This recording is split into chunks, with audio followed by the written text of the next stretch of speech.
చూస్తున్నారా, మా ఇంటి ముందు ముగ్గేస్తున్నాం. అపార్ట్మెంట్లో కన్నా మా ఇంటి ముందు కొంచెం ప్లేస్ ఉంటుంది, ఆ ప్లేస్లో ముగ్గులు వేస్తున్నాం. చూడండి, 15 చుక్కల ముగ్గు. ఇంకోండి నా ముగ్గు అవుట్పుట్. ప్లేస్ ఎక్కువ ఉంటుంది కనుక చిన్న ముగ్గే వేసాను. 15 చుక్కల ముగ్గు. ఇదేం చిన్నదేం కాదు, చిన్నగా వేసాను.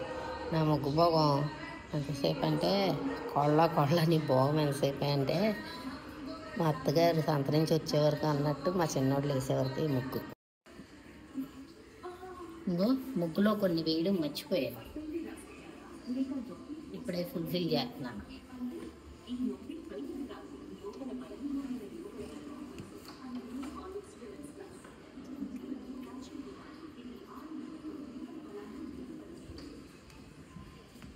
మీరు కూడా మీ ఇంటి ముందు ఈరోజు ఏ ముగ్గు వేసారో ఆ ముగ్గు ఏంటో చెప్పండి, ఎన్ని చుక్కల ముగ్గు. అండ్ నా వీడియోస్ నచ్చితే లైక్ చేయండి, షేర్ చేయండి, సబ్స్క్రైబ్ చేయండి. ఎక్కడున్నా మాత్రం మన సాంప్రదాయం మాత్రం వేసుకోండి. ముగ్గు అయితే నాకు భలే ఇష్టం, ఇంటి ముందు వేసుకుంటాం.